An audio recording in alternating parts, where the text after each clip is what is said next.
Right, so this year we launched a new product that's generated $869,000 in sales over the last 7 months and is on track to do over $1 million by the 12-month mark. Now, these numbers are pretty insane, at least for me, and back when I had a day job earning $50K a year working as a doctor in the UK, I never would have imagined that it would even be vaguely possible for me to build a business that does these sorts of numbers at all, let alone with a single product. So this video is going to be a very long, very chatty, behind-the-scenes look at how my team and I built this product completely from scratch.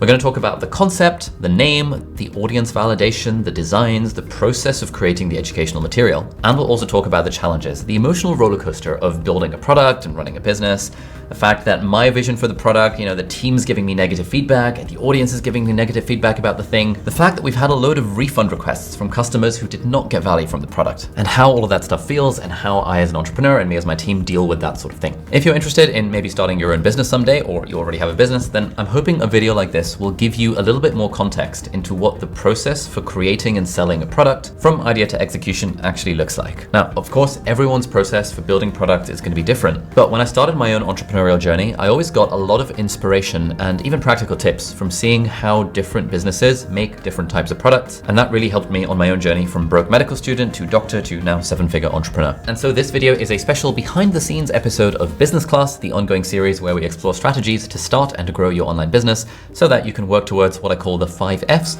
of fun, fulfillment, flexibility, and financial freedom.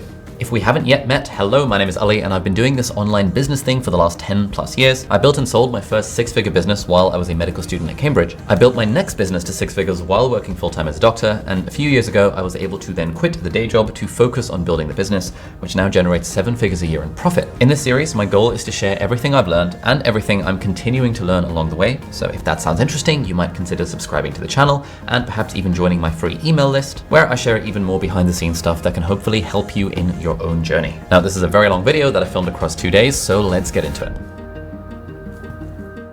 All right, so the whole thing started in October of 2023 when Gareth, one of my team members, was doing some research, some market research into figuring out what should we do with a productivity course. Now, why do we want to release a productivity course? Well, our business is kind of weird in that, the thing that I seem to be known for is productivity. My book is about productivity. Productivity is like the thing, which is, it's a cool word to be associated with. A bit of a tangent. This whole video is going to be lots and lots of tangents, so whatevs.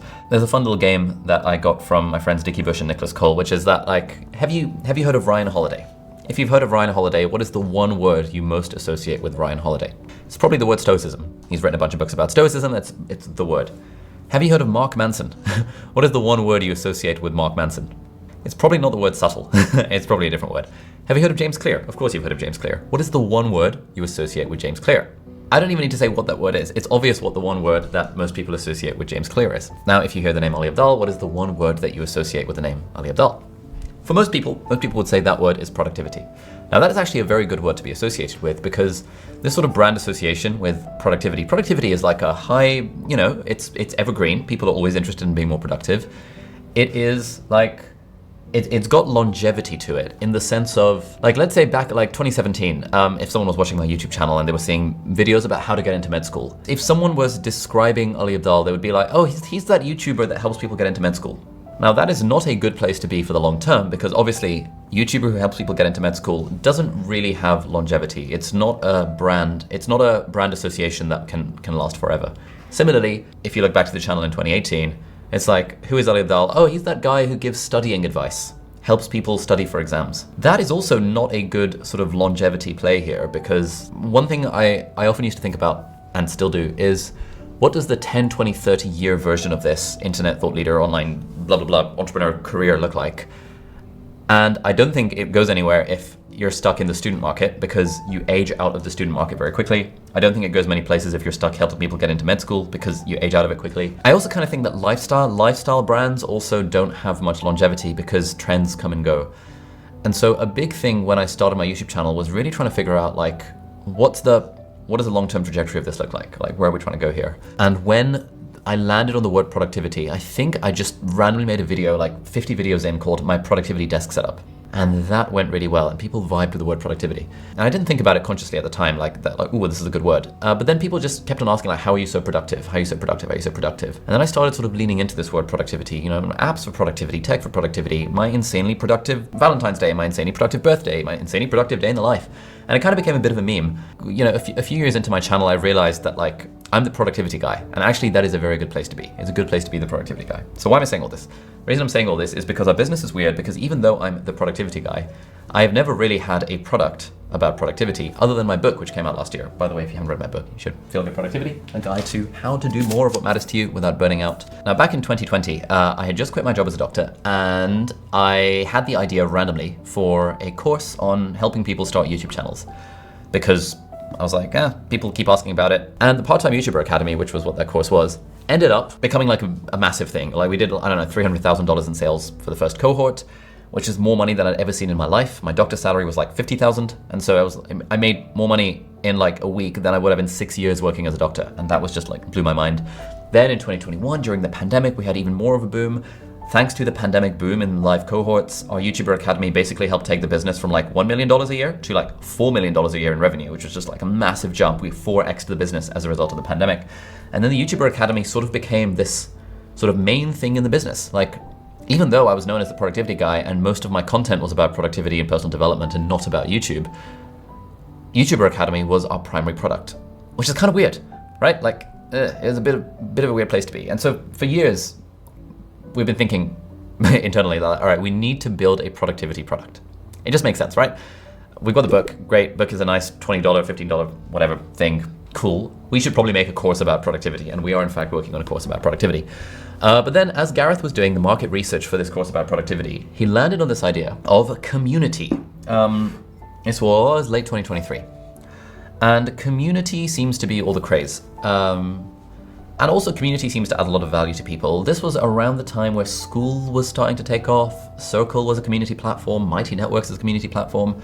A lot of people are doing this, you know, moving away from courses and moving more into community.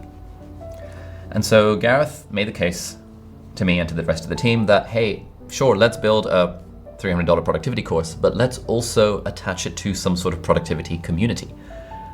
I was like, okay, that's interesting. That is where the idea started of this product, and this product was initially called Productivity Club. And Gareth did a little bit of kind of market research on this. We went on, this is a cool site.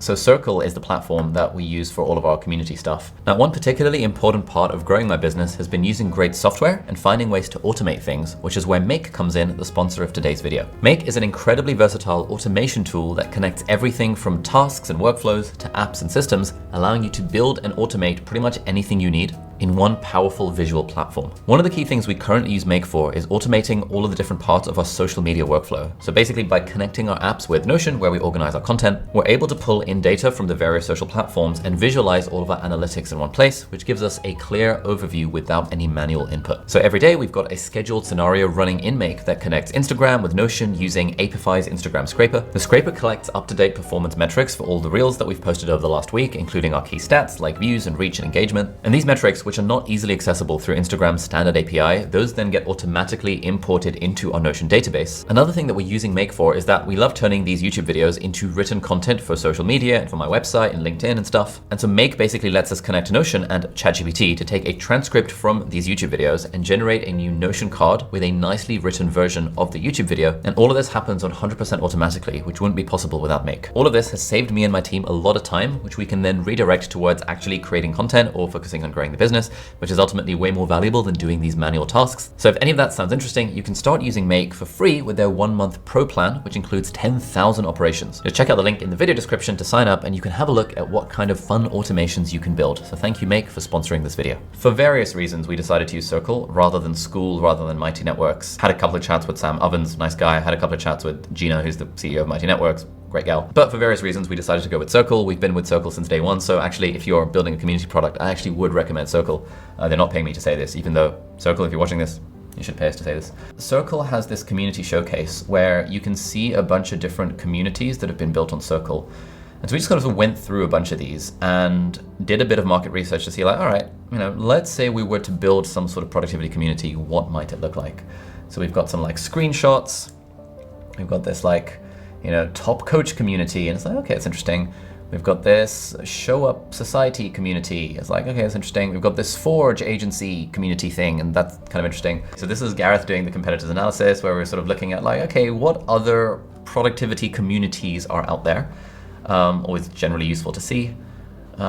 We thought about pricing. It's like, okay, should we do it as a low ticket thing? Should we do it as a mid ticket thing or as a high ticket thing? The Action Academy Clubhouse, online space for productivity enthusiasts. I'm sure this was helped generate with ChatGPT.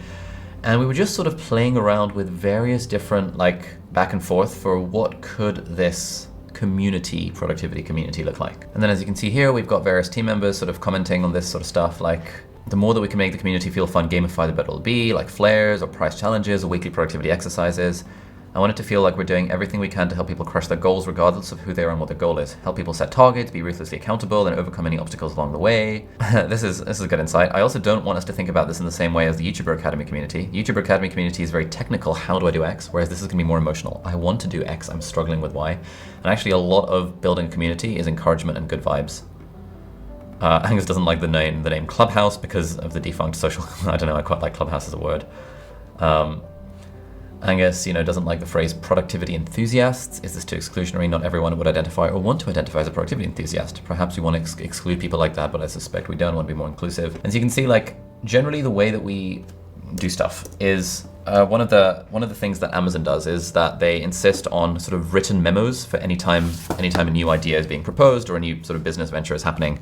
Because writing out a memo kind of forces you to confront your thinking about the topic in a clearer way than doing it in slides or just talking through it. In the end, it ended up being called Productivity Lab, but we've got various things. This is what our Notion thing looks like.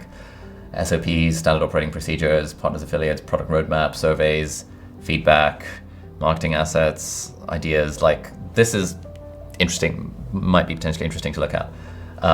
And now we've got like a whole thing for like this productivity summit challenge that we're doing and stuff. But anyway, for this video, I'm going to stay focused on how we built Productivity Lab and like the kind of lessons and learnings along the way. Okay, so at this point, it's like October 2023. We have the idea that we want to do this productivity club kind of community. That is all the idea is. We've done a little bit of market research. We've seen what the competitors are.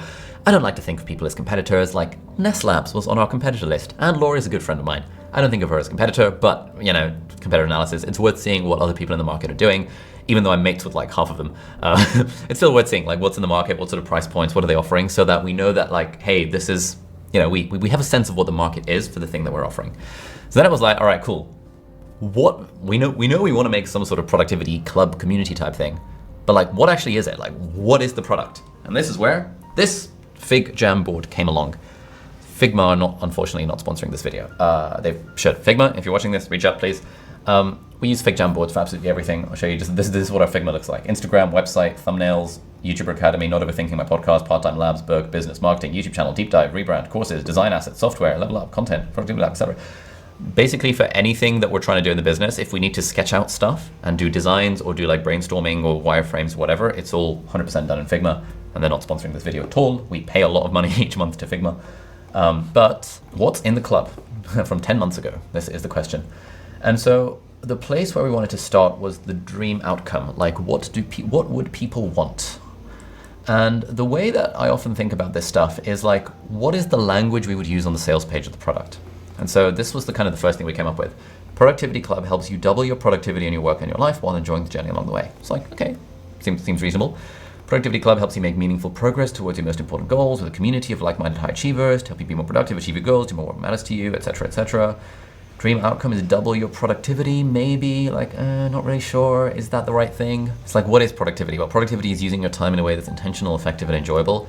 And you can see we're just sort of chucking ideas onto this Figma board here. And if we zoom out a bit, you can see that there's all these kind of post-it notes lying around. And there's this big question of like, what are we actually doing? This is like the fundamental question of like, what the hell even is this product? One of the things that I learned throughout the book writing process as well for Feel Good Productivity is that at every stage of the journey, you need to keep on asking yourself the question of like, what actually is this about? Like, what is this book about? What is this book about? What is this book about? What is this product? What is it about? Is it a community? Is it a membership? Is it what is it? If you are an entrepreneur watching this and you've tried to design products, you might have had this experience. Like, what the frick are we actually creating? This is the thing that we keep on having to go back to. What are we actually doing? what are we actually doing here? Like, what is the point? And actually, one of the things I wish we had done more of is look at this post-it note more. Like, what are we actually doing? Because I think some of the mistakes that we made along the way of creating Productivity Lab was in losing the focus and losing the sense of what even is this thing. I'll come to that later on in the video. Now, the dream outcome here was double your productivity. This was a bad idea. I don't like double your productivity.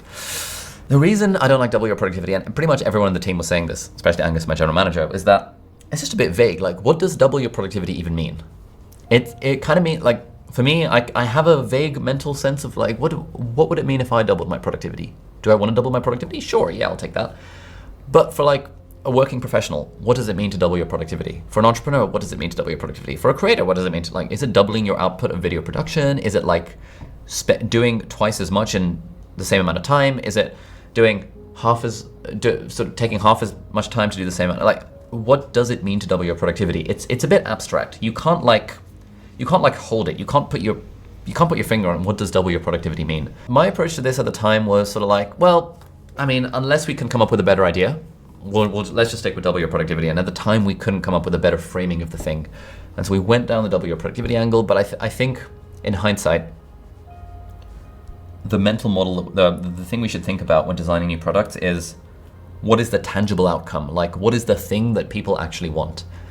Here it is. So this might be interesting. When it comes to building a product, there's this thing of the destination. So you've got the start, you've got the destination, and you have the vehicle, right? So this is your starting point, this is your destination, and this is the vehicle that gets you to the destination. Now, if you think about a beach holiday, the beach is the destination, and the vehicle that gets you there is the airplane. Now, if you were designing an offer to encourage people to buy your airplane ticket, would you sell the airplane ticket or would you try and sell the beach? When you go on these package holidays, are they talking about, oh my goodness, the flight to Tenerife is going to be really good because like you'll be able to get a food on the plane and stuff? No, of course not. They're not talking about the flight.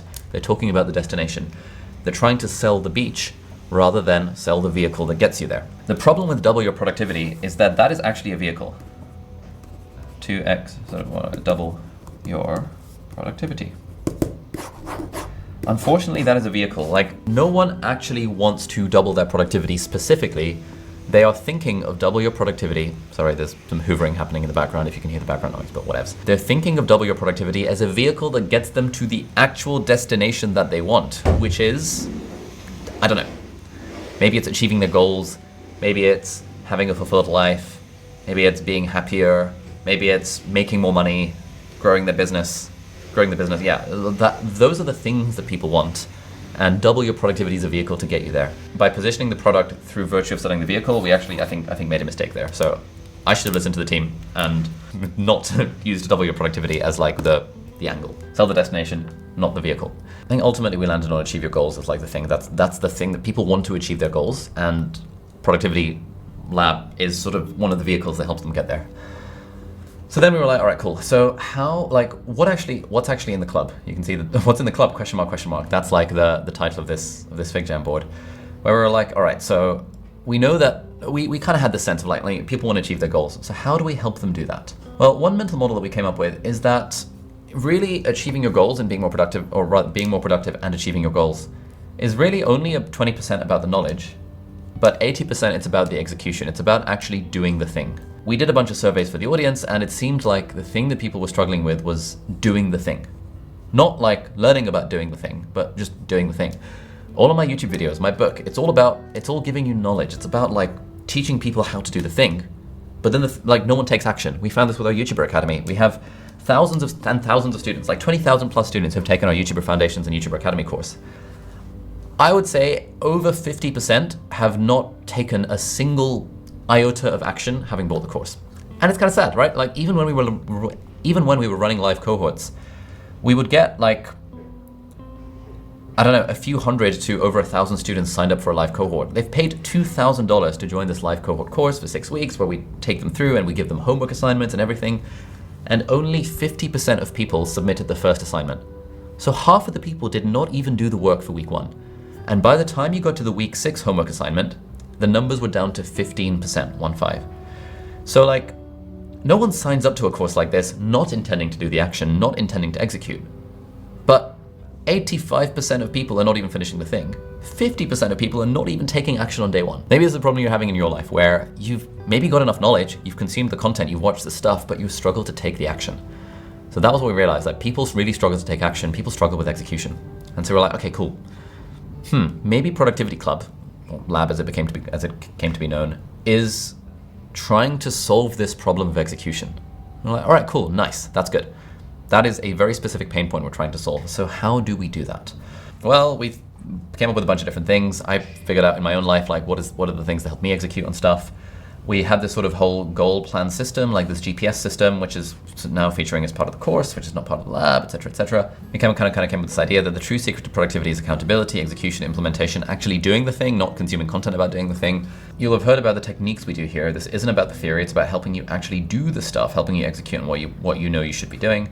The landing page needs to sell the idea that the reason people are struggling with productivity is not because they don't have the tools or hacks, it's because they don't have the implementation habit. Productivity Club will solve this, fingers crossed. Knowledge is no longer power, it's about the application of knowledge. That's where true power lies. We're just throwing out phrases and stuff. I think either that came from me or someone in the team, I can't remember. And so here we're like, all right, cool. We know that now Productivity Club is solving this problem of helping people execute, but how do we actually do that? And that was where we kind of came up with the idea of like, okay, well, in theory, if we could get people to make a plan, i.e. figure out what their goals actually are, through maybe like a life vision workshop, a goal setting workshop using the GPS framework. If maybe we could do a one-on-one onboarding where a coach, we were like, okay, cool, let's hire a bunch of productivity coaches, which we have ended up doing. We've hired a bunch of productivity coaches who are all very nice and very good. What if we get them to do a one-on-one onboarding every time a student signs up to Productivity Lab, and we can help them set the goals and stuff. Okay, that's a good start. Like, step one is to set the goal. Nice, that's good. The way that I think about this stuff often is like, what is the 3-step process? It's like this thing over here. We're still, yeah. So we've got the start point where they're struggling to take action. We've got the destination where they're taking action, or in our case, doubling your productivity, but that was just a bad way of framing this. And so the question I think about is, what are the 3 or 4 steps along the bridge that will get them there? Like, how do we turn this into a 3 or 4 step framework that actually helps people take action? And so step 1 is set the goal. We were like, all right, cool. That's easy enough. Obviously it makes sense. We did a bunch of surveys to the audience. Like, I had a sense based on comments on my YouTube channel, people really struggle to know what they actually want. Like, it's a real thing. It's like, maybe if you're, I don't know, in your late 20s or early 30s, and you've been in a job for a while, and you're like, this job that I'm doing is not actually the thing that I wanted to be doing, and I'm not really sure, and it's like, I feel like I could be going in all these different directions. Should I become an entrepreneur? Should I be a YouTuber? Should I be an influencer? Should I change career? Should I go to med school? Should I sign up to an MBA? Like, this is the sort of stuff that like pretty much everyone my age is struggling with. And you're like, okay, setting goals is like a key thing. The second thing is take action on set goals. And so we're like, all right, cool. Well, number 1, set goals. Then how do we help people to take action? And this was where the idea of sort of Zoom co-working sessions came about. Back in the day when I was in med school, I got a lot of action done by getting together with a bunch of friends, all in the Emmanuel College Cambridge library. I would get loads more work done than if I was just working on my own. Similarly, during the pandemic, I joined this thing called London Writers Salon that would host these sort of Zoom co-working sessions, and I got a lot of value out of those. And then I would host my own Zoom co-working sessions for free at like 9 a.m. UK time during the pandemic, and I did that for a month or 2 while writing my book. And people, like hundreds of people joined those, and they got a lot of value from it. And then when I stopped doing them, I was like inundated with messages from people being like, hey, where are those Zoom co-working sessions? Like, we got a lot of value out of those. And so we thought, okay, what if we built this Productivity Club around this idea of Zoom co-working sessions? It was like, okay, that makes sense. So we're like, all right, what if we could have like, a few hours a day, there's like Zoom co-working sessions going on. Maybe I facilitate some of them, maybe a coach facilitates some of them. That would be cool. We're like, all right, interesting.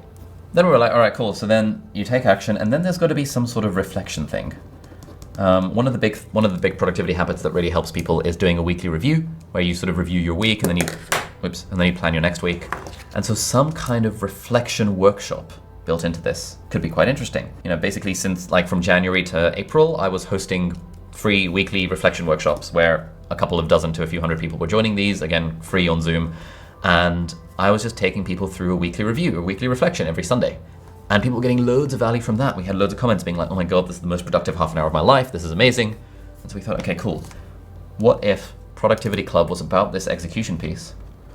that people struggle with? And what if it was like, okay, step 1, set the goal, step 2, take action, step 3, sort of reflection and celebration, sort of like celebrating how far you've come, and then you sort of repeat the process.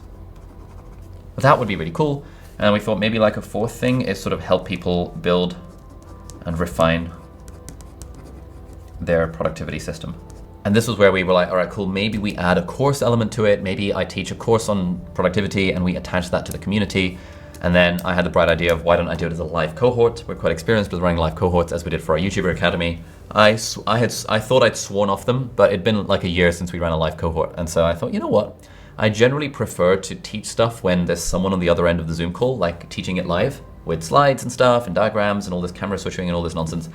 I generally prefer that rather than just trying to pre-record a self-paced course. And with a lot of this, it was like, okay, once we nail like, these are the 3 or 4 pillars of the thing, then it's sort of like, okay, well, what are the features? Now that we know that this is the framework that we're gonna take people through, if we were to help someone set their goals, take action, reflect, and build a system, would they reach the destination of doubling their productivity, achieving their goals, taking action? It's like, yeah, 100%, they absolutely would. If you're watching this right now, if you actually set goals, take action and do them, reflect, refine the process, and build your own productivity system, of course you're gonna achieve whatever goal you set out to. It's just an inevitability. Of course it's gonna happen.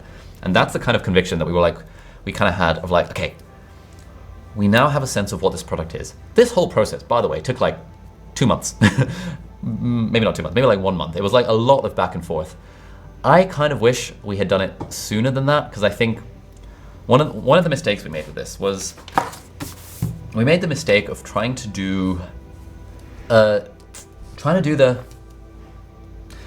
consistency approach. There's like 2 approaches when it comes to building a product or anything in life. There's consistency versus intensity. And this is another key learning for next time we make products. Consistency sucks when you're trying to build a new product from scratch. Intensity is the way to go. There is a fantastic book I've been reading recently. It's not here right now. It's called Ready, Fire, Aim by Michael Masterton. It's really, really good. And his whole thesis is that like the thing that takes you from 1 million to 10 million in annual revenue is basically building new products and making them good and doing it very fast. The quicker you can make and release new products, the more likely you are to get to 10 million revenue quickly. Whereas the thing that takes you from 0 to 1 million is having one product, nailing it, and like finding the perfect way to sell it. So from 0 to 1 million, that was our YouTuber Academy that took us from there. Like we're currently at like 5 million a year in revenue, something like that. And so we want to get to 10 million as the next goal, because why not? It's a fun video game. And so the thing we need to do is basically new products. And one of the things he argues in the book is that basically he has a little formula, which is kind of fun, which is G is directly proportional to IV squared. I love this sort of stuff. Well, what he actually says is 0.8 of G, so G is growth. It's a bit of a dodgy formula. I is innovation, and V is velocity, but it's velocity squared. And so he's saying that it's like 80% of your growth between $1 and $10 million a year in revenue directly comes from your innovation, i.e. your ability to create new stuff. That's actually good. Multiplied by your velocity of creating new stuff squared. Like that's how much he believes in this. Like speed matters so much when it comes to creating new products. And one of the things he says, and it's unfortunate that I only read this book chapter like recently, because had I had this in my head like a year ago, this product would have been quite different. It still did okay, but like, you know, there were various ups and downs. Anyway, the faster you make something, the faster you go from idea to execution for a particular product, the better the product tends to be. Because generally when you give things time sucks the energy out of the new product development process. It sucks the energy out of the creative process. And that's why consistency sucks when trying to make a new product. So the way we tried to build this was kind of like, hey, we've got the idea in October, let's like iterate on it a little bit, let's talk about it in November, and then like we'll talk about it in December, and then maybe in January I'll get together with a team, and every week we'll like make a little bit more progress on this thing. And that is a terrible way to build a product. I do not want to do that method of new product development. I wish someone had told me this a year ago. Because it's just so much better to just be like, all right, we have an idea for a product. Within 24 hours, we need to have a sales page whipped up. This is something that Michael Masterson, or whatever his name is, says in the book. A sales page needs to be whipped up, or at least the basics of the sales page written within 24 hours of having the idea. Because the sales page is fundamentally the thing that like condenses the idea into its sellable form. And then basically you want to have almost like daily check-ins to see on the update of this product. This is something Alex Hormozy talks about as well. If you want to move faster, just have daily check-ins rather than weekly check-ins. Weekly check-ins move you 7 times slower than daily check-ins, because daily check-ins means there's always stuff happening and there's always sort of progress and movement on this particular thing. That's something we've now incorporated into our new product development process, daily check-ins. The other thing that I wish we'd done with this is just have 2 whole days, day 1 and day 2, with like a handful of team members, like, I don't know, 3, 4, or 5 of us, or 6 maybe, like more than that starts to get excessive, where we all get together in person ideally, but it can be done over Zoom if it has to. Where like those 2 days are just purely dedicated to fleshing out the product. I think sort of a burst of intensity like that gets so many better ideas onto the table and would have made Productivity Lab happen faster and also better, and also probably more profitably, had we done like an intensity approach of like creating the new thing very, very quickly. And then of course we can iterate on it over time to make it really good, rather than trying to do the slow, consistent process of new product development. I don't like the slow process. Anything good that we've made in the past has been through bursts of intensity rather than a slow, focused consistency grind over time. And this whole like ready, fire, aim analogy is sort of ready is like you sort of make sure that like, you can't really make sure, but you have a reasonable sense that like what you're doing is likely to work. Obviously there are no guarantees, but you have a sense that maybe this is likely to work. Fire is where you just build the thing and get it out there. And then aim is a slow process of iteration and improvement over time. So we sort of did that with Productivity Lab. We got it ready in January and February. We launched it in like April 2024. And now I'm currently filming this in November 2024. And we are now in the process, and have been for the last 6 months, of like iteration and improvement. So we sort of followed this, but I really wish we'd just done it way quicker, because it took too long to come together and it was just too much of an elongated process. So bursts of intensity when it comes to new product development. So we figured out, okay, cool, Productivity Club is going to be this sort of idea of, maybe we'll do some like review and integration, where we do weekly reviews, monthly reviews, quarterly planning workshops, monthly planning workshops, that kind of thing. And I was just sort of building out, sort of reverse engineering my own productivity system and turning it into this sort of community structure. So that's all well and good. Then we had to come up with a name. Now, the name of a product is really, really, really, really important. It started off as Productivity Club, but I reached out to a friend of mine, Greg Eisenberg, who is a great guy. Check out his YouTube channel, it's awesome. And we actually recorded a conversation in like January or February 2024. I don't think we ever uploaded that. It's a bit too niche to upload on the main channel, but I will, I might put it on my deep dive channel actually. Yeah, maybe we'll put it on the deep dive channel. That could be kind of interesting. Either way, like either we'll put it as an unlisted video or as a video on the deep dive channel, and we'll link it down below if you're interested in watching this whole like hour-long brainstorm where me and Greg are talking mostly about name ideas. So the place where we started with the name is like, what's the destination or the outcome? And we're like, all right, these are sort of all of the things that people want. Do more of what matters to you while feeling good along the way. Have fun in your work, be richer, make more money, be less stressed, work sustainably, be happier, reach goals faster, blah, blah, blah. And then we did a whole iterative process of like coming up with names. We're like, all right. And Greg's view was that the name is like 90% of the value of a community. And so we're like, all right. Hobbits, Questmen, Adventure Squad, Nirvana, Ecstasy, Druggies, Good Feelers, Feel Goodies, Productivity Mules, Freedom Chasers, Load Balancers, Effortless, Balances, Feel Gooders, Keyboard Surfers, Web Surfers, Focus Friends, Athletes, Brain Leads, Mind Leads, Intentionals, Intentionistas, The Journey Squad, Mindful, Dumble Doers, Brainiacs, Mind Benders, Nerd Fighters, obviously not our name, but like Fun Employed, Journey Before Destination. We were just sort of throwing out onto this Figma board as many different potential naming ideas that we could potentially think of. Stuff that I focused on, I put in green. I was like, okay, the undisciplined, that's kind of interesting. Wayfinders, kind of interesting. Keyboard warriors, kind of interesting. But you can see here, just like Time Lords, like, okay, that's kind of interesting. Productivity Bros, Productivity Gang, Focus Mates, Worker Bees, Focus Squad, like, we were just trying to come up with like anything around like what this name could be. And eventually, the thing, weirdly, that I was campaigning for was this name. This has sort of become a running joke in the team now, because I was campaigning for the name Productivity Pirates.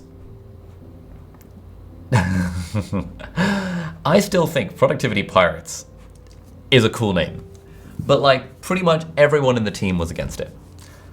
I was like, oh, it'd be so cool. We can use the pirate emoji, like join the crew, double your productivity. Productivitypirates.com unfortunately was taken, but it's like jointhecrew.net. It's like, oh, it'd be so fun. It'd be so cool to name it Productivity Pirates. If you're at this point in the video, I'd be curious to hear in a comment, like, what do you think of the name Productivity Pirates?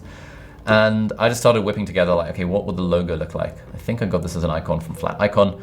And I was like, Creators Cove maybe could be the thing. Like Productivity Pirates could have this little like ship icon. It could have this little skull and crossbones. It could have this little pirate icon or this. And I'm just sort of playing around with the designs. Pirate hat, it's kind of cool. The general vibe of the team was like, look, this does not sound professional. It kind of sucks. I was like, oh, we can lean into the pirate thing, and like maybe in 2025 we release the Marauders Mastermind, which is sort of like, yeah, a mastermind group where people get to hang out with me, and like, and maybe our YouTuber Academy community could be called Creators Cove, and we could lean into this pirate terminology. Basically, I was talked out of it by the team, and Productivity Pirates has now become a bit of a joke. I still think it would have been fun. It would have been more fun than Productivity Lab, but whatevs.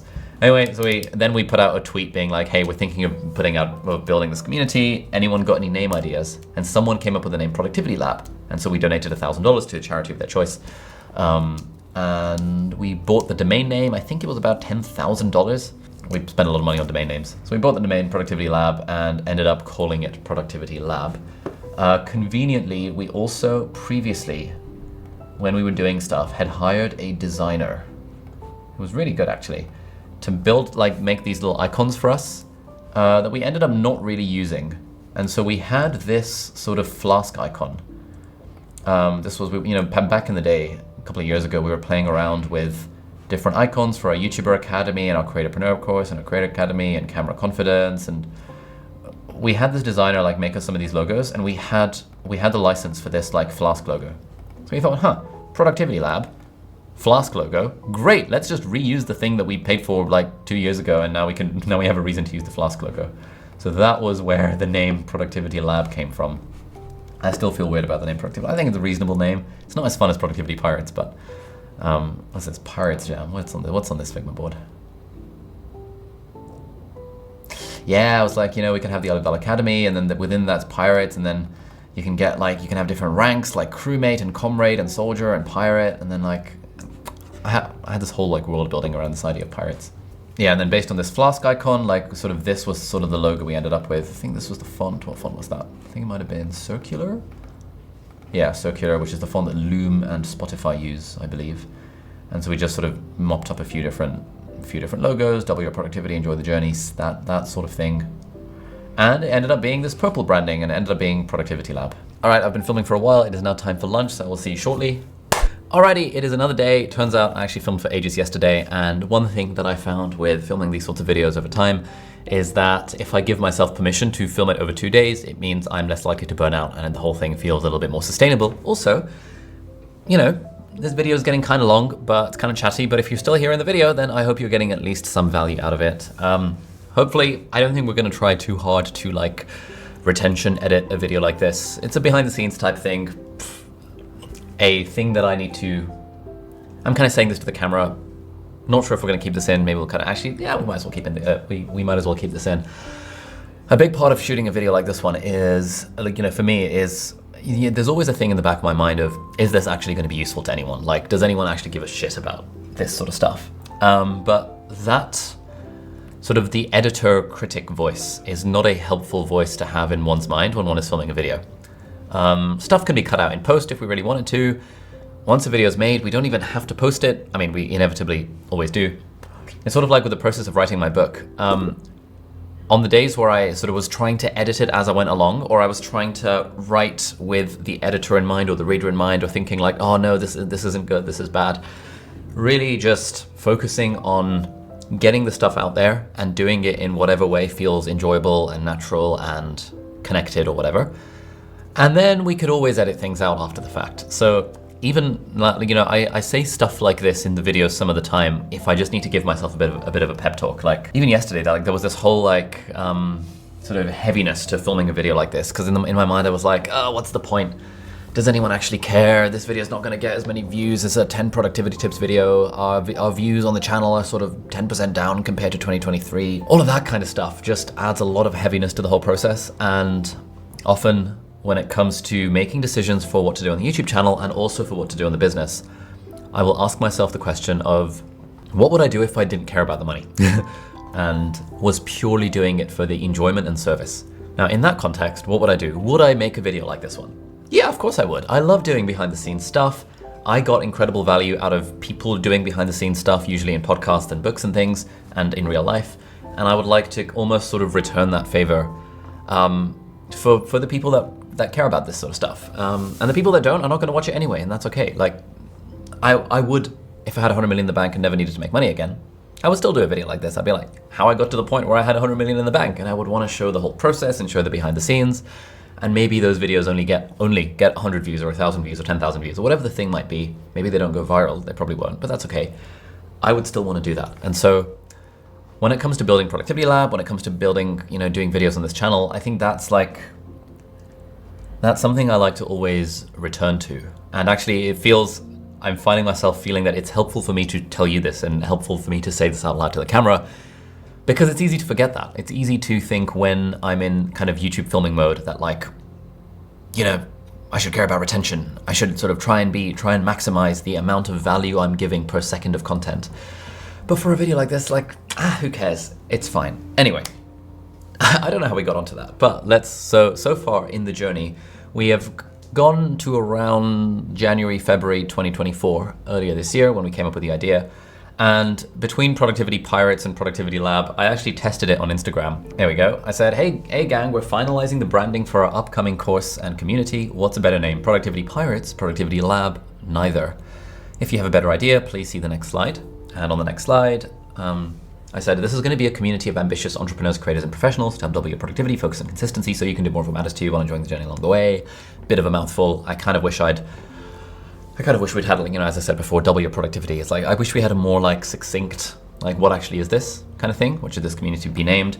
And various people gave various suggestions, dopamine hut, climbers, productivity dream catchers, the prod hub, pro hub, productivity hub, productivity society, the get along productivity, the masterminds, the go-getters, the keen beaners, and all this sort of stuff.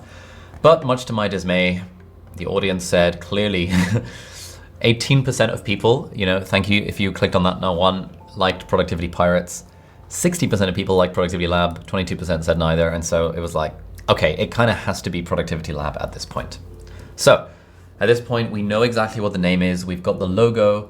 We started building a waitlist. This was in 18th of March. For the last couple of months, my team and I have been working on building a productivity community. It's finally here. Join the waitlist. So once we set up a waitlist page, we started getting people to join the email list. They didn't know what the price point was going to be. We knew we wanted to do it $1,000 per year or something like that. We were thinking of doing monthly pricing or quarterly pricing, but we thought initially the problem with a community thing like this, or a sort of any kind of membership, is that you're always dealing with churn. And at the start, we wanted to collect the money up front and get that commitment for a whole year from people, because we didn't want to deal with if we have a big onboarding experience, some people come in, they check it out for a month and they unsubscribe. And now it's like we've sort of wasted the effort that was put into that person because they're only with us for a month. Was it a good idea making this $1,000 a year? If I had my time differently, would I do it monthly pricing? Quite possibly. I quite possibly would have done this with monthly pricing rather than annual. Annual is good because you don't have to worry about churn so much. But the problem with annual is that, and I'm going to talk about the refund requests that we've got, because we've got a lot of refund requests, and that's an interesting part of this process that I want to talk about. Annual is fine because you don't have to deal with churn and you get the money up front. It's great, and people get the commitment for a year. The problem with annual is that unless someone asks for a refund, you don't really get a sense of, are people using the thing? I've subscribed to a bunch of annual programs. I've logged in once or twice, and then I've never logged in again. But I'm not the sort of person that would just email and be like, hey, I want a refund for the thing. I just probably wouldn't do that. I'd probably be like, it's my fault. I've got this. I'll log in at some point. It's useful to have. But then you end up in a situation where you have a large amount of paying users who paid the $1,000. Some percentage of those are going to request a refund if they find themselves not using it. So generally people who are more broke, more price sensitive, people for whom $1,000 is a lot of money would be like, shit, I better get value out of this, and if I don't, then I'm going to request a refund, which is totally fine. That's the whole point of our refund policy. More on that in a little bit. But there's this whole other swath of people like me, who wouldn't request the refund but wouldn't use the product. And with this whole ready, fire, aim approach of launching this thing, ready is sort of like do all the prep work, fire, get it out there, and then aim, over time, iterate the product to make it world class. Someone canceling their monthly subscription, like I would cancel a monthly subscription if I wasn't getting value out of the thing or if I wasn't using the thing. I just wouldn't bother requesting a refund for the annual. So in a way, monthly pricing would have kept us and me and my team more honest. In that it would have given us a more honest sense of, do people actually get value from this?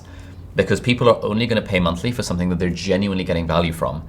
And the aim for this product for this year, for 2024, the goal was actually not to make money. Yeah, we did like, I don't know, $800,000 or like whatever the number is. Yeah, we did that in revenue, but the goal was not revenue. The goal was to iterate the product to a point where we were really happy with it and where users were getting a lot of value from it.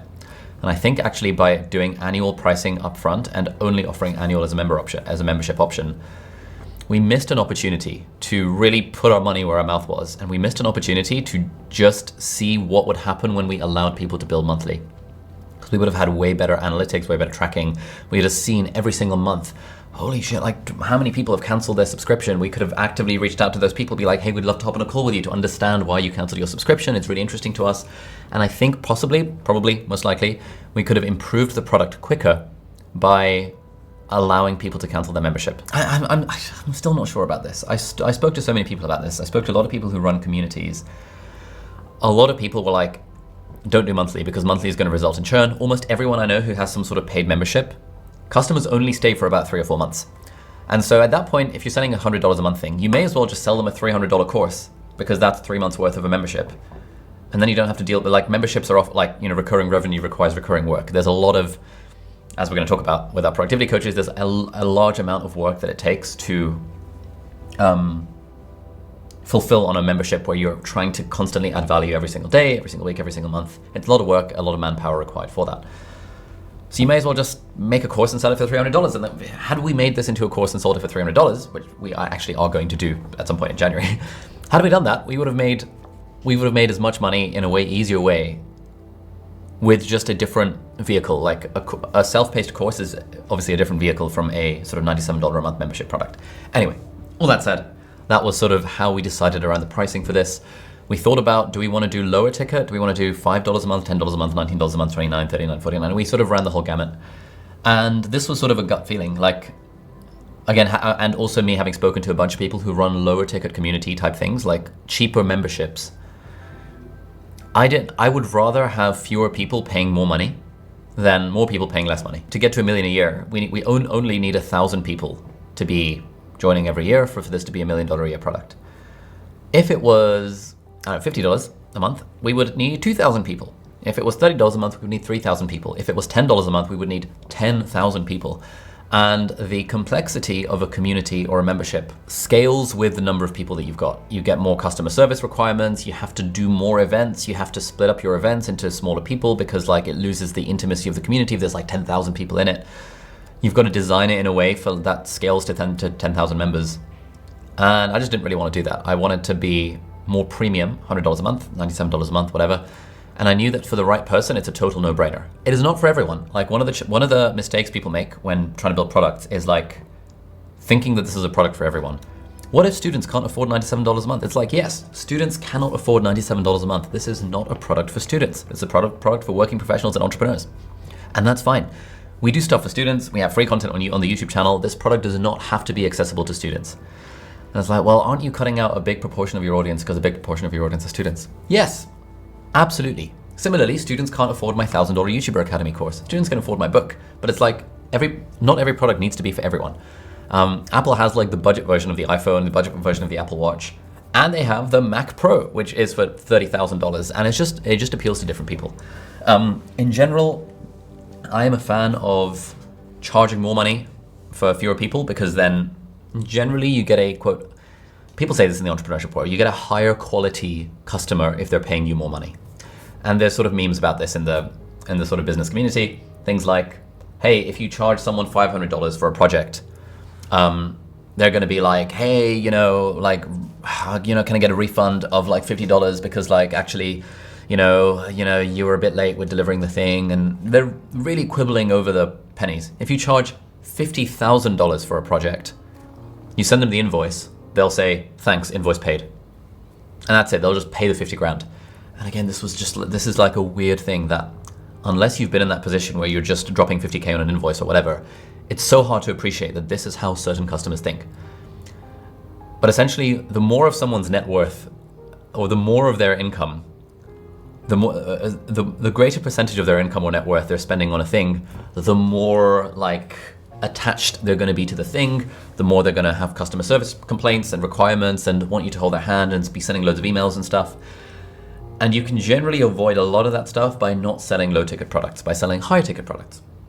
If you cut out broke people, if you cut out students from being able to afford the thing, it's pros and cons of that, you make it easier to fulfill on the product. At some point, once the product is live, we want to offer scholarships. We've been offering scholarships for years for our YouTuber Academy, but especially while the product is getting its feet, we did not want to deal with people who actually couldn't afford it, which is why we didn't want to go low ticket and high volume. We could have done, but we didn't want to go down that route. Maybe we will at some point and actually do a proper low ticket community, but for now, we were like, all right, this is going to be a $97 a month thing. Okay, so what actually is the product? Well, after a bunch of back and forth, we realized, okay, we want it to be this community, which is sort of going to be hosted on Circle, as we talked about earlier. We're going to have daily Zoom co-working sessions. And so we hired some productivity coaches, more on those later, to run these daily Zoom co-working sessions. We would have weekly reflection workshops on Fridays and Sundays for multiple time zones, depending on where people are. We would have monthly planning sessions. We would have quarterly planning sessions. And that would be kind of the main thing. The main thing is you show up to these Zoom co-working sessions to take action and get your work done. And you show up to the reflection workshops to reflect on your week and do a weekly review. And each month we were going to have like an expert workshop doing a talk about something or other. We were thinking maybe we'd have a monthly book club, and that's it. That's the idea. For someone who doesn't want to attend Zoom co-working sessions, this is not the product for them, because that's literally the whole point. The whole point is that it is a membership for people who struggle to take action on their goals, and maybe people who work from home, work remotely. It can be a little bit demotivating when it's just you in your little office, all on your own, doing stuff. Being on these Zoom co-working sessions, in theory, would allow people to do it with a community of people around them and would actually help them take action. And since then, we've actually had a bunch of really successful members of Productivity Lab achieve certain goals by joining the Zoom co-working sessions. We called them the Focus Lab. So for example, we had a guy who'd been procrastinating for 5 years on building his software side project. And then he attended Focus Lab sessions for a couple of weeks, and he built his minimum viable product, his MVP. That was really, really cool. Oh man, I wish I had screenshots of how this has evolved over time, because right now, this is what it looks like. So this is our kind of Circle community. Essentially, people get access, there's the Start Here page. It's a little video from me showing what Productivity Lab is and how it works and stuff. We've refilmed this a bunch of times. As you can see, this is V3 welcome video. We haven't even changed the title of this. We should probably change the title of that.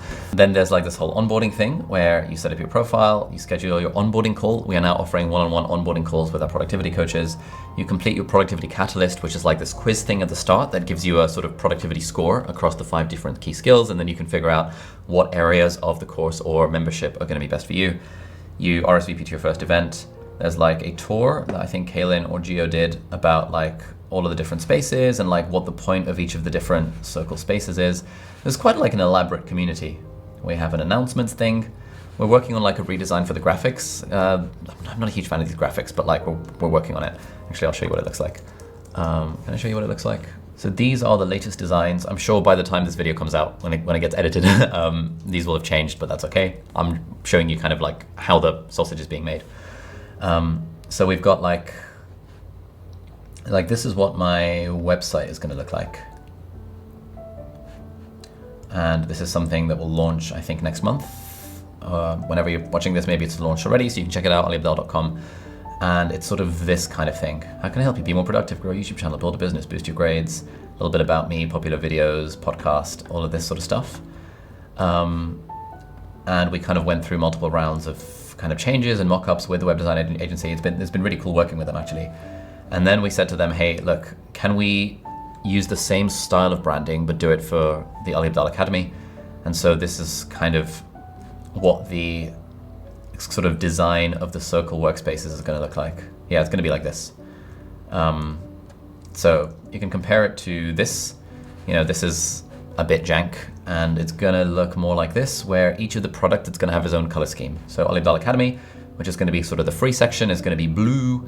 Then we'll have Part-Time YouTuber Academy, which is our flagship course and community for YouTubers. That's going to be red. And then Productivity Lab is going to be purple. And I'm looking forward to seeing what designs they come up with and a logo for Productivity Lab. Maybe it'll change from this, maybe not, but we're doing like a whole refresh for this. And then there's a Gio, our community manager, and she sort of posts updates about like what's going on in the Productivity Lab community and membership, like what are all the changes. And this is a little video that I put out last month from one of our team retreats. And there's a ton of stuff going on here. It didn't start out this way, but we've been iterating on this over the last 6-7 months. I'm not going to show you the introductions because then you'll see people's actual data, and this is only for members. Introductions, there's a chat, there's this area where people can set their goals and celebrate their wins. There's Focus Lab. These are the sort of Zoom co-working sessions, and you can see there's all these events that you can RSVP to. You can add them to your calendar. You can see them on a calendar view if I go on events. So you can see that like literally every day there's like multiple events happening.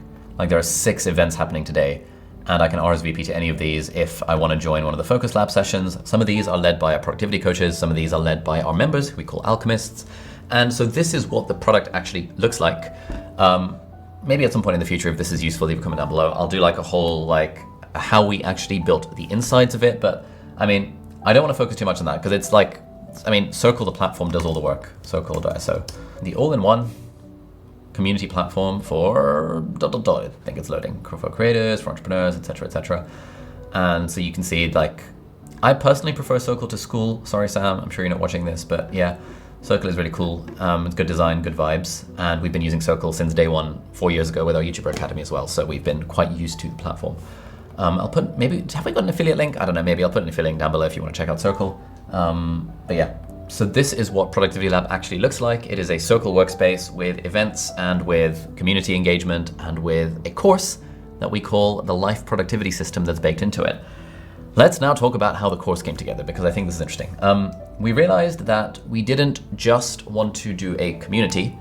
We actually wanted to do a course like a structured curriculum that helps people be more productive and actually achieve their goals. We wanted to do it alongside. This was a good idea, but it was a hell of a lot of work. So I'm just gonna show you, like, we took a lot of pictures as this was happening. This is a co-working session with my friend Sahel and my friend Sam that I was in London in February of 2024. It was a random weekend.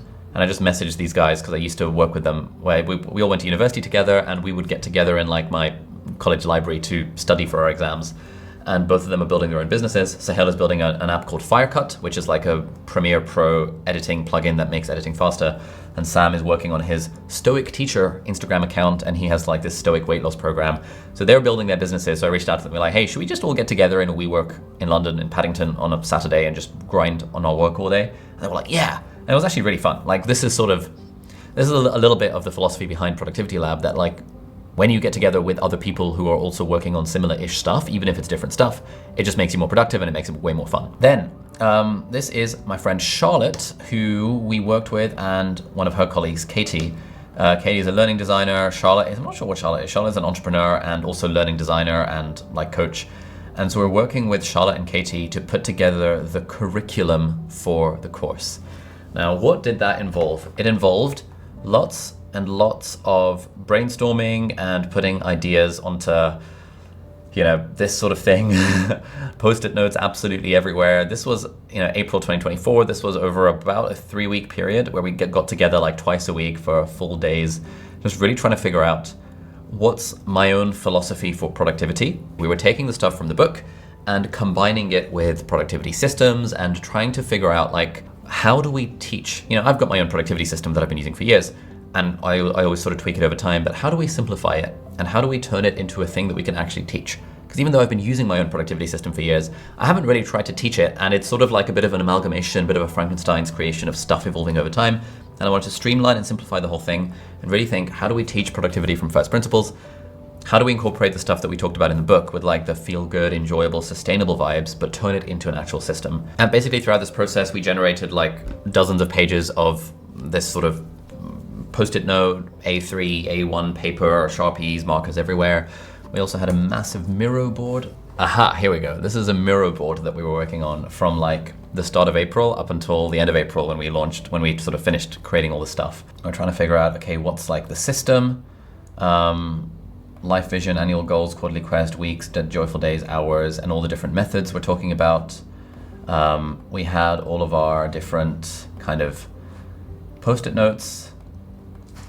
This was, here we go, questions to clarify. This is a good thing. I'm sure Charlotte won't mind if I share these. I'll put links to her stuff down below if you want to check her out.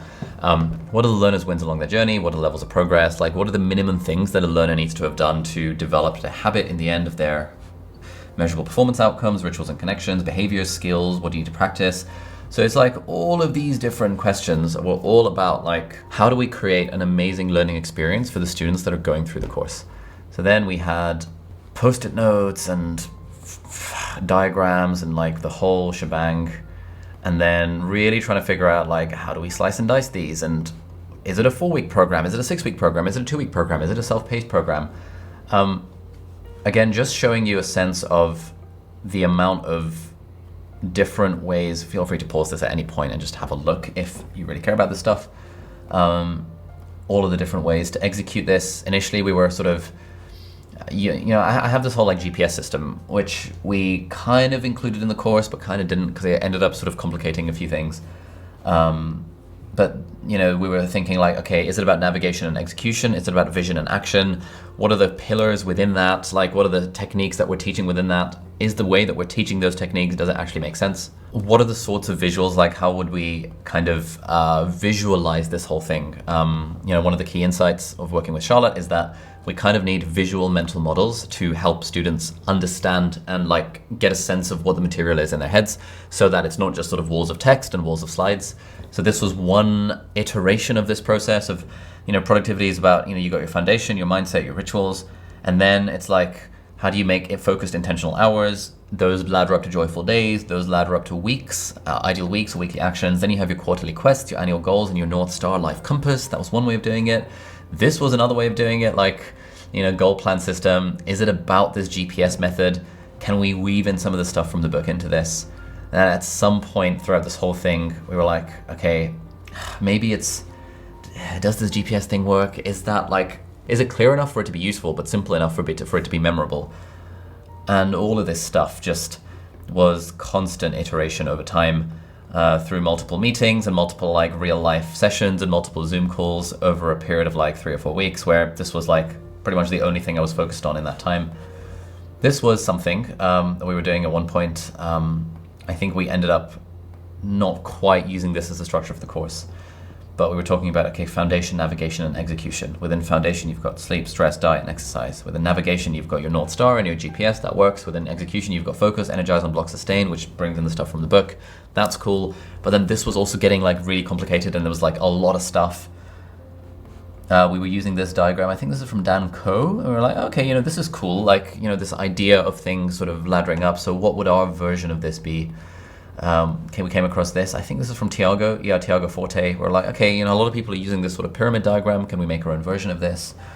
I wrote a few bits and bobs for this, like your productivity score is a combination of the 4 pillars of productivity: foundation, navigation, execution, reflection. And I'm showing you all of this just to give you a sense of the amount of like stuff that goes into brainstorming something like this. You've seen all of these like little drawings that we're doing. All of this stuff, we're like, eventually we landed on a boat analogy, which is I think the thing that we stuck with, the waters of life, the system. Should we visualize like your goal setting as a sail, or should we visualize your goal setting as a compass? It's quite cool looking at this stuff, because I think the course that we've now created is actually really good. And we're now on like version 4 of the course, because we keep on like putting it out to the students, getting feedback, putting it out, getting feedback, simplifying. Even like all of this stuff, the main feedback we've had is like, damn, it's still too complicated. Okay, so how do we even further simplify things? And then eventually, like once we sort of landed on the sort of sketch structure of the course, me and Saf, one of my team members, we then worked on like the initial visuals for this. And so we created those in Figma. Again, just zooming out, you can see that there's a lot of stuff going on here. And we were this was the kind of vibe we were going for. We were like, okay, you know, these are the 5 key skills, and we've got the logo, and like, you know, this is kind of cool. Align, focus, reflect, organize, and recharge. Do we want to add these little doodles to them? Like, how do we want to make this work? Saf created these sort of graphics for our feel good productivity stuff, and so we sort of reused some of these. And then we were like, all right, cool. So I'm just giving away the course here, but that's okay. You know, this is some of the material, and this is what it takes to have a focused hour. Align, organize, focus, recharge, reflect. and we were sort of playing around with the positioning of these like little doodles and stuff. Because the thing we were trying to do for the visuals here was combining analog and digital. That's something I really like doing. I like combining analog and digital. That's why we've got an overhead camera recording this. So it's like analog notebook, digital stuff, digital. I really like the interplay of analog and digital. So this was part of the sort of visual identity. This is sort of one of the iterations of the slides for our weekly reflection workshops. 10 minutes on align, 10 minutes on reflect, 10 minutes on organized, and then an optional connection bit. We're like, all right, how do we visualize the life productivity system here? This needs to go like that, probably, yeah. It's about the compass, the engine, the skills, and the core. This was also just too complicated, as we found out after delivering version 1, and so we sort of simplified some of this stuff. We're trying to sort of use this boat metaphor of like, is it different parts of a ship as part of your life productivity system? Is it this kind of thing that we're going for? Are the skills like a pentagon or a pentagram or a list of things or like boxes? I used this diagram from, I think this was from Tim Urban, and we were like, okay, can we adapt this kind of diagram and make it sort of this kind of thing? Direction, momentum, skills, and core. Like, how do we teach our productivity system in a way that is simple and easy to visualize? This was another way of doing it. Focused hours, joyful days, balanced weeks, quarterly quest, annual goals, life vision. This was another way of doing it, like foundation, execution, navigation, surrounding system skills. And after a ton of playing around with like dozens of different ways to visualize this, we eventually landed on, where is it? And this is also all changed now that we've gotten feedback to try and even further simplify it. We were like, okay, so your life productivity system is 4 S's: your system, your skills, your self, and your space. Here we go. Within system, you've got life compass, annual goals, and quarterly quests, which works nicely with like these cute little graphics. Then you've got balanced weeks, joyful days, focused hours. Within system, you've got direction and drive. But even now, looking at it like 6 months later, after it's been through so many more changes, and again, I'll do another behind the scenes video about that probably sometime next year once we've got more data for the new version of the course and the system. It's also like a bit complicated. Like, it looks cool. It looks pretty and nice and like looked really great. And we had a lot of feedback from it. But the main piece of feedback we got was, damn, this is still too complicated. For people who are like super into productivity and who've got loads of time to go through the materials and do all the work and stuff, it was great. The system makes sense. But what we found after running the first cohort of this with like 500 people who joined Productivity Lab, we found out that actually a lot of people who joined didn't have much time on their hands. A lot of them were like entrepreneurs, a lot of them were 9-to-5 professionals, a lot of them were parents, a lot of them wanted to do this side hustle thing. And actually like taking a few hours every week to go through the course material and really do the work was just too much. It's too much for most people. And I think I sort of lost sight of that a little bit when I was sort of doing this as a full-time gig for like a whole month, trying to figure out like what's the most simple way to do the course. My version of simple is clearly not most people's version of simple. So we've even further simplified all of this sort of stuff. So that was the process of creating the course. Then we had them all in slides. We had it as a 4-week course, which I delivered for the first time in like May 2024 as a live cohort. I enjoy delivering courses as a live cohort because there's people on Zoom on the other side. This is kind of what my setup looked like back when I was in London. So I still have this monitor actually. I've got this little screen that's just underneath my camera that you can't see. So when I do live sessions for Productivity Lab or for our YouTuber Academy, I can have my slides down here where you can't see them, and I can look at the camera there and the slides are just directly down, so I don't have to look at the screen like in this sort of way. And the way we launched it was through doing this quarterly alignment workshop. So we had, I think, over 10,000 people registered for this, and we wanted this to be a free workshop. And actually this is something we're continuing doing. Basically every quarter, I run a sort of quarterly planning workshop where you reflect on the last 3 months and then you set your quarterly quests for the next 3 months. And then at the end of these workshops are completely free, they're 2 hours long, but at the end of the workshop, I encourage people to join Productivity Lab. So the first time we did this was the first time we launched Productivity Lab. We got about 500 people signed up within like 48 hours, which was awesome. Let me see, do I have screenshots of our, yeah, you know, we had 27 refund requests. Yeah, well, here we had 615 sales, we did $458,000. We got to 50,000 MRR, means monthly recurring revenue. And yeah, we had $8,400 worth of refunds. I think because some people just signed up and then changed their mind last minute. They're like, okay, fair enough, we'll just give them the refund. This was sort of basically as soon as we launched the thing, within a few days. And that was solid. Then we did another round in like June, July for the next quarter, and we got another like 300 or so students Then we did another one, we got another like 200 or so students. And so overall, we've now got about 1,000-ish people in Productivity Lab. And here's where it gets interesting. Some of those people are getting value from it, and we have some solid testimonials and stuff. But some of the people are not getting value from it. And we have actually had quite a lot of refund requests. Let's talk about refund requests, because refund requests are interesting. So when we launched Productivity Lab, I knew that we were launching a product where we weren't entirely sure what the product is yet. This is often the case when you launch a product. You don't entirely know what is the thing that you're launching. You have a sense of what it is, and you know you're going to need to iterate on it over time. And you know that when you launch it, that's like the worst it's ever going to be, because it only gets better from there as you get feedback and as you improve things. Now, the way I get around this, and I used to really struggle with sales 4 years ago before I launched my YouTuber Academy. But the way we get around this is that we have a really, really, really liberal refund policy. I think the way I phrased it for this, I think we called it our ludicrous money back guarantee. We said to people that, look, you're paying $1,000, you're signing up for the whole year, but at any point, even 11 months later, if you tell us you don't like it, we will refund the money you've paid for the whole year. No one does this. People will give you a pro rata refund to be like, hey, you canceled 6 months in, so we'll give you a refund for the final 6 months. We were like, no, we're not even gonna do that. We're gonna do a ludicrous money back guarantee where we will just give you all of your money back. And I found a cool way of talking about this, which we now refer to as the Help Ali Sleep at Night money back guarantee, where I stole this idea from an Instagram ad from One Peak Creative, who does really good Instagram ads. If anyone from One Peak is watching this, I love your stuff. But they said, I can't remember exactly what they said, but I basically paraphrased something that they used in one of their like guarantees, which I thought was really cool, which is the Help Ali Sleep at Night money back guarantee, where I said something like, hey, look, I care a lot what people think about me. I shouldn't have become a YouTuber because I care excessively about what people think about me.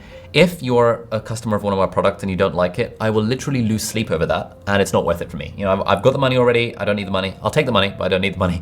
And so we have a Help Ali Sleep at Night money back guarantee. If at any point you decide you don't like our product, just email my team and we will literally give you your money back. We'll ask you one question, which is what could we have done to improve the product? And then we'll just give you your money back, because I will lose sleep if you're upset because you don't like our product and we've taken your money. We don't want to take your money, that kind of thing. I sort of really hammed up this idea. Now, what does that do? What that does is that it reduces the risk to basically zero for a new person signing up. What it does, it also helps me and my team feel better about releasing a product, because otherwise we would be quagmired in this overthinking, perfection, analysis, paralysis type situation where we're like, we couldn't possibly release something unless it's really, really good, but it's really hard to make something really, really good unless you've got people actually using it, because then they give you feedback and then you can iterate on it and improve it over time. Again, to quote Michael Masterson or whatever his name is, where is it? Boom, ready, fire, aim. You get ready, which is the thing we were doing from like January, February, March, and April with all of this stuff that I've shown you, the screenshots, the boards, the mirror boards, the Figma boards, the sketching out, all of that stuff is us getting ready. Then we fire, we put the product out there into the world with a ludicrous money back guarantee. And then we aim. Once people are in the product and they're using it and they're giving us feedback and we can see how they're using it, and we're doing onboarding calls and student support calls and we're answering all emails within 24 hours, and me and my team are in there like seeing how people are interacting with it. And with our YouTuber Academy, we host physical meetups, dinners for our accelerator students and free meetups for our Academy students. And I am there, my team is there, and we're always asking people, what do you like about the course? What do you not like about the course? What can we improve about the course? We're sending people feedback surveys and encouraging people. All of that data that we're gathering is how we then aim the product, how we improve it iteratively over time to make it world class. So a ludicrous money back guarantee lowers the risk for the customer. Number two, it helps us feel better about it. But number three, what it does is then we start getting refund requests. So we get some refunds that are like this. At first, I think about having a support system to improve my productivity would help me to do so, but then it turns out I only use it once, and after that I never used it again. Classic. So I think maybe it's just me, it's not fit with the system. This is a, it's not you, it's me kind of thing. This is reasonable. Of course, we give everyone the money back. And here's another one. I think the product does not fit my needs. I tried hard to use it, but with my setup, it's not possible. It's like, we don't get much data out of that. Then we have something like this. Was very disappointed with the onboarding process. Have not gained value from the program at all. Oh, damn, that feels bad. Oh, they didn't even experience the program because they thought the onboarding experience was so crap. Oh, what a nightmare. That's annoying. Let's see, did someone on our team reply to this? Complete. When we saw that, I remember thinking like, oh, okay. We have literally completely revamped our onboarding experience as a result of just this one refund request. So like, it feels bad initially, but you're like, okay, cool. Got to improve the thing. Here's another one. I think Productivity Lab is a great program, just not for me. I was trying to fit into a mold of productivity that doesn't fit my lifestyle and reality. I just have less time right now, and the time I do have varies from day to day, week to week. What did you find valuable? They enjoyed the weekly reviews in the community spaces. Weekly reviews definitely give me a sense of where I am in relation to where I want to go, and the community was really great too. It's just more at my stage of life isn't in line with the system. So like actually more than half of our refund requests are like, hey, the timings don't work out for me. I realized it's not really compatible with my life. But some of them, some of them are like this. Some proportion of refund requests are this kind of thing. The program has a lot to explore. I felt a bit overwhelmed. I sometimes got lost instead of focusing on things. It takes time for me to explore and understand. It might just be me. Also, I'm in Asia. Oh, interesting. When I joined the lab at the beginning, I don't see Ali's engagement very much in the community. I understand he's busy, but most of the members are his fans. Perhaps he may consider for more engagement. That's also feedback we've had from a few people wanting more from me. Okay, so there's 2 points here. Number one, people feeling overwhelmed when they join the product, which is a sign for us that we need to simplify and improve the onboarding experience and make it feel less overwhelming. To my point earlier about how the course, I thought it was simple, but clearly it wasn't simple enough because people are still overwhelmed because I get it, people are busy, they don't have time, they're not. Most people in this, most of our members probably haven't read all of the productivity books in the world. And so like, actually it is on us to simplify the product even further and to make it feel less overwhelming. Something I spoke to a friend of mine who runs a bunch of membership programs said that overwhelm is the biggest reason why people cancel memberships for things, which is interesting. So we need to, what we're working on, what we have been working on over the last 6 months is making it feel less overwhelming. But secondly, we've had a bunch of people saying they want me to engage more with the community. So one thing I do in it now, increasingly, it's like a monthly Q&A. But what I wanted to do, and the reason why we kind of, a big part of one of the rationales behind this product is that we do not want this to be a you get access to Ali type product. We're going to release a you get access to Ali type product sometime in 2025. That's going to be a mastermind. It's probably going to cost like $30,000 a year. This is 30 times cheaper than that. People are getting value from the thing that we've created rather than people are getting value because they've got access to me. Also, access to me would be way more expensive than what we have for Productivity Lab. But that's a side point. And so for stuff like this, we're like, yes, I get it, but for certain refund requests, we've got to be like, okay, the feedback we're hearing is people want more of Ali in the community. Is that something we are willing to do? Okay, I can do a monthly Q&A or a monthly workshop. I'm totally down for doing that. That's fun. But do I want to be hosting sessions every week? Probably not. I want to be attending the sessions, but I don't want to be hosting them because it's too much effort for me to host the sessions. We've got a team to be able to do that. Do I want to be engaging with the community and saying, well done guys on your wins, etc., etc.? I would like to, but I don't really have the time for that. We've got coaches, productivity coaches who can help with that. One of the difficulties about having a personal brand is like, it's really nice that people want to hang out with me more, but my time is stretched and I need to do the highest leverage things, which is not engaging with people in the community. I love engaging with people in real life. I love doing my Q&As and my workshops and stuff where people can ask questions then, but then I'm sort of like, I'm out and I'm focusing on making videos and creating the next product and writing the next book rather than engaging with people in the community. This is why I get loads of emails. I would love to reply to all the emails, but replying to all the emails I get would be a full-time job. And so for something like this, we've got to say, okay, the person wanted more from Ali. We're not willing to give them more of Ali. So of course, we're going to give them a refund, but let's just make sure that on the sales page for the product, we've framed the expectations clearly. Let's make sure we've got an FAQ of like, how much access will I have to Ali in this program? Answer, basically none. You can show up to a weekly Q&A. Sorry, you can show up to a monthly Q&A and you can potentially ask him a question, but like, this is not an access to Ali type product. Okay, this one's interesting. Whew, this course was not what I thought it would be, nor did it provide me with the results I was looking for. I did complete the modules on the catalyst, but the results in my productivity didn't justify the price, nor does the current method of joining live cohorts work for me. I may return in the future, but once you have an offering that allows more one-on-one support and self-paced learning. Whew. Okay, interesting. Clearly did not get the results that they wanted to. Fair enough. The theory itself is good, but I don't like having to make time to join focus sessions. Yeah, fair. This did not work for my lifestyle. I also think there's a lot of work to be done in the videos. Ali is great, but talks too fast. It doesn't feel like the material applies at times to me as a mum and working professional. I think more teachers should be added in to allow more students to benefit. Okay, interesting. The community spaces are overwhelming and give me anxiety, the same anxiety as being on social media. I don't have the time and feel pressure to join these. I don't necessarily want to connect with others. I just want to improve my productivity. Yeah, so stuff like that. We do get stuff like that from time to time. Most of our refund requests are, it's not you, it's me. Most of them are like, I don't have the time to engage with this. But some of them are, hey, I went through the course and actually there's not much new here. One of the guys, I remember this quite clearly, said, hey, I went through all the materials and I learned absolutely nothing. He also said, in fairness, I'm 56. I have been into productivity for the last 40 years. I have read all the productivity books. I already do my daily focus sessions. I already do a weekly review. I'm already familiar with all the techniques that Ali is talking about. I'm like, fair enough. Of course, have a refund. The course was not for you. I get it. It's understandable. Refunds are one of those interesting things. Like, I've spoken to a bunch of my team members about this as well, and everyone I know who, we take refund requests very personally, or we have a tendency to take refund requests very personally. It's like someone has paid you money and then they have gone through the effort of emailing you to say, I don't think your product is good enough for me, and therefore I want my money back. Oh, that can feel bad at times. I try and reframe my, and initially when we started getting refund requests, I was like losing sleep over every single one. But then I kind of realized that was the whole point. The whole point of offering a ludicrous money back guarantee is to make it super easy for people to get refunds. If someone wants a refund, we'll just give it to them. And we'll ask them a question that helps us improve the product. The product has improved massively over the last 6 months as a result of the fact we've got people going through it, and as a result of the fact that we have some people who have asked for refunds because it's not for them. One of the things that I often say to new entrepreneurs or creators who are trying to build businesses who worry about the selling thing is refunds are your best friend. Just offer an unlimited, no questions asked money back guarantee. Or one question asked, like how can we improve the product? I think that's usually a good question to ask to actually improve the product. Because you actually don't want the money of someone that doesn't think your thing is valuable. You only want the money for people who are getting value out of the thing. And refunds are a perfect way to give people the option to try the thing out, and if they don't like it, they'll just get a refund. Easy enough. But I can't deny that, like, we've had over 100 refund requests at this point. Maybe even like 200. No, probably not 200, maybe like 100 refund requests at this point. And each one, initially, when I see the notification for like a refund request, I'm like, oh no, I know I'm gonna feel bad about this.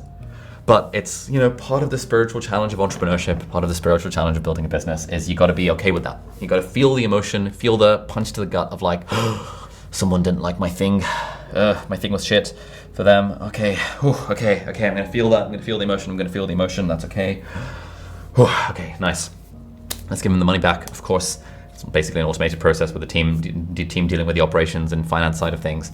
And let's see, what can we improve about the product based on this? We don't want to overcorrect the product based on one person's feedback, but if we're seeing like a handful of people are like, it's too overwhelming. Okay, cool, it's probably too overwhelming. Let's like change something about that. If we're seeing a bunch of people saying, Ali speaks too fast, these are our paying customers. I should probably slow down my rate of speech when I'm teaching a course because it's just a little bit more accessible. If we're seeing a bunch of refund requests because the time zones weren't right for them, we start thinking, okay, cool. Should we add more time zones or should we reframe expectations? Like what's the balance here? Because I guess when it comes to building a product, there's always like two things that you're balancing. You're balancing what is the offer, i.e. what is the expectation in the mind of the audience, and then what are you actually delivering? And ideally, you want those to be perfectly in sync. You want the audience, you want the customer to know what they're getting and to be getting it, and ideally more than what they signed up for. You ideally want to over deliver on the expectation. But sometimes because of the way we phrase things and because like, oh shit, I didn't realize that the way we said that thing on our sales page, that person who is actually in an Asia Pacific time zone, we didn't exactly specify that was 4 p.m. GMT. They assumed it was 4 p.m. HKT. So they assumed they'd be able to attend that thing, but actually they wouldn't be able to attend that thing. So actually the expectation that we set was wrong. We should just tweak the languaging on the sales page or in the video sales letter or any of that kind of stuff to make sure that the expectation is aligned with reality. Man, even just looking through this thing about refund requests makes me feel bad. I'm like, oh, there's people who signed up for our thing and they're asking for refunds. Oh no, oh no. But I have to remind myself that it's part of the process. Part of releasing any kind of product is to open yourself up to refund requests and to negative reviews, and that's okay, as long as we are doing whatever is in our power to make the product really good, which we are. It's really good now. And we are, giving people the money back if they don't want us to have the money. That's totally okay. Refunds. That's interesting. All right, I think this video has gone on for long enough. There are still a few things that we haven't quite talked about. We haven't talked about like the personnel requirements behind this. That would be a lot to go into. And there's a few other things. I have a segment of my newsletter called Business Class. If you're here, you should probably sign up. There'll be a link down below, where at some point we'll do a behind the scenes look at how specifically we structure the team and the onboarding and like the operations and the finances and the HR side of this business and maybe my business as a whole. If you have gotten to this point in the video, I would love to hear in the comments down below, like what did you get out of this? I'm so curious as to how many people will be at this point in the video, because this is a really freaking long video. what did you get out of this? Because should we do more of this? And I mean, we will do more of this sort of stuff, but I would love to know what was useful, what was less useful, what would you like to see more of, what would you like to see less of? What's interesting about this sort of thing, and in what way is it potentially helping you on your own journey? I would love to know that in the comments down below. If you'd like to leave a comment that, the comment thing is too long on YouTube or it gets cut out or whatever, feel free to DM me on Instagram. My team looks at all the messages and they sort of screenshot and post interesting things into our feedback channels if it's feedback about our stuff or about our videos. So I would love to get a DM on Instagram if you want to, whatever, or email me, ali@aliabdal.com. Would love to know what you thought of this video. Anyway, thank you so much for watching. Have a lovely day and I'll see you hopefully in the next one. Bye-bye.